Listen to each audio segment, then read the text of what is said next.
नमस्कार, मैं हूं प्रज्ञा मिश्रा। आप देख रहे हैं उल्टा चश्मा यूसी।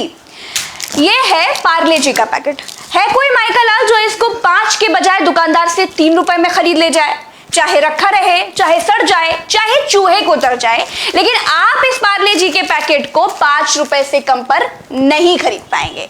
इसको कहते हैं एमआरपी, यानी मैक्सिमम रिटेल प्राइस। यह है भारत में धन्ना सेठों के लिए सुविधा, और इसी देश में किसान का आलू 5 रुपए किलो भी मिलेगा और 1 रुपए किलो भी मिलेगा।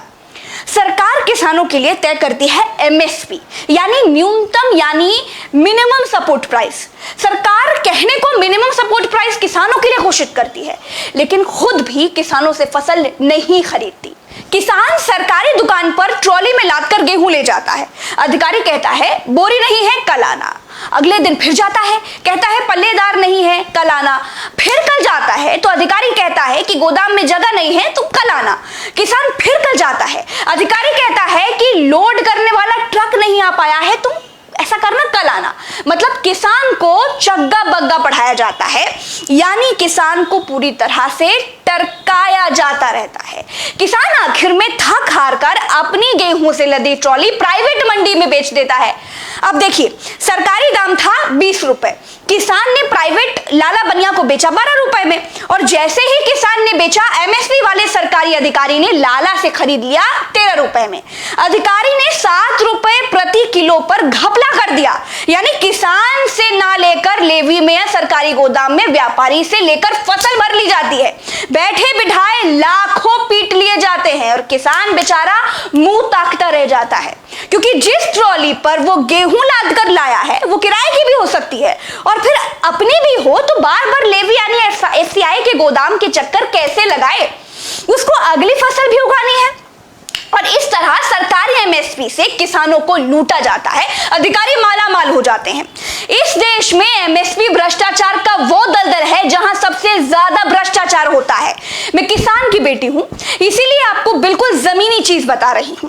अच्छा, अब किसान और उद्योगपति में अंतर देखिए। पार्ले जी का प्राइस दुकानदार आपको बताता है 5 रुपए का है, लो या ना लो।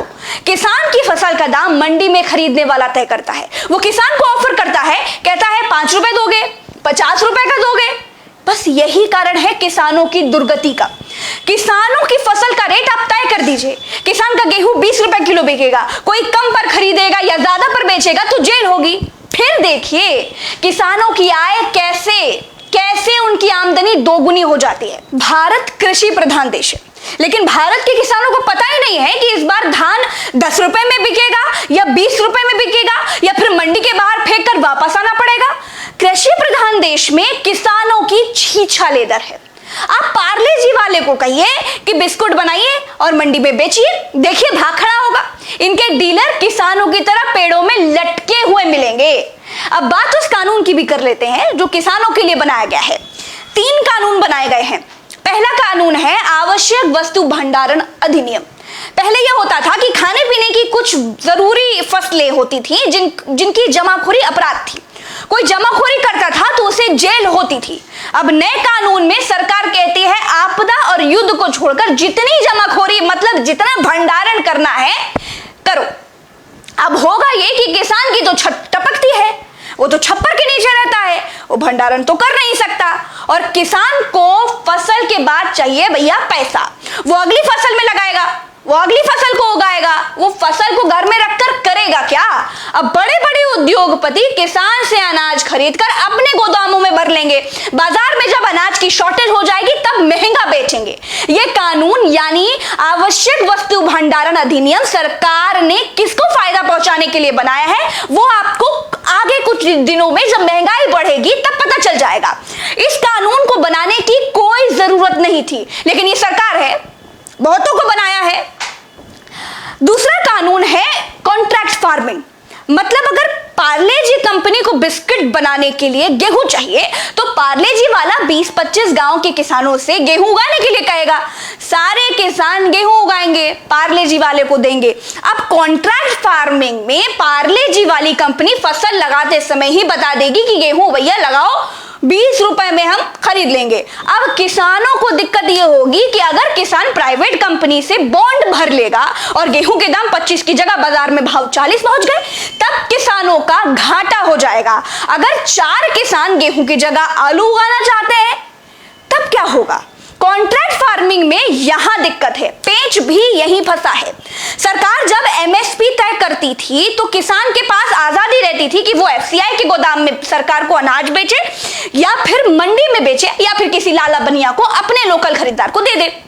मान लीजिए सरकार ने एमएसपी तय की 20 रुपए, मान लीजिए बाहर मंडी में बिक रहा है 30 रुपए में, तो किसान बाहर 30 रुपए में बेच लेता था।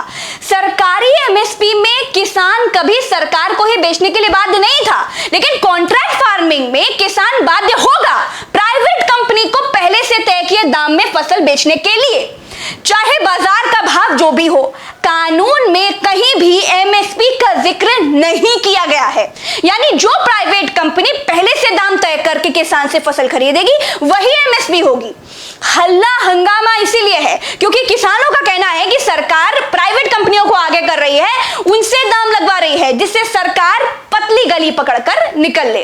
क्योंकि बीजेपी पहले से ही कह रही है कि एमएसपी सरकार पर फालतू का बोझ है और ये सब कुछ एमएसपी से पीछा छुड़ाने के लिए किया जा रहा है। तीसरे पर आते हैं। तीसरा है कृषि उत्पाद एवं वाणिज्य कानून। यहाँ इस कानून में सरकार कहती है कि किसान मंडी के अलावा कहीं भी अपनी फसल बेच सकता है, ऑनलाइन बेच सकता है।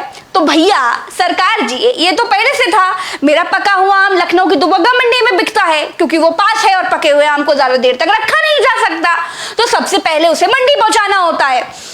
तो दुबग्गा मंडी पास है इसलिए पका हुआ आम दुबग्गा मंडी में बिकता है। मेरा कच्चा दशहरी आम दिल्ली की आजादपुर मंडी में बिकता है, ट्रक से लोड होकर जाता है। और देसी आम यानी जिस आम का अचार बनता है, जिसका सिरका बनता है, खटाई बनती है, वो आम दूसरे जिले की फरसपुर मंडी में बिकता है। और कुछ कटा फटा टूटा फूटा आम, जो छोटे आम बाग से आड़तिया ले जाता है, कहीं भी बेच सकते हो वाला कानून तो जुमला है। देखिए मेरी समझ से मैं अपने घर के व्यापार को जितना समझती हूं वो आपको समझा दिया, जितना इस कानून के बारे में पढ़ा वो आपको बता दिया। सरकारी गोदामों में एमएसपी घोषित होने के बाद किन किसानों की फसल आसानी से बिना बहानेबाजी के खरीद ली जाती है या नहीं खरीदी जाती है, वो लोग कमेंट करके बताएं। आज के लिए बस इतना ही। जय हिंद, नमस्कार।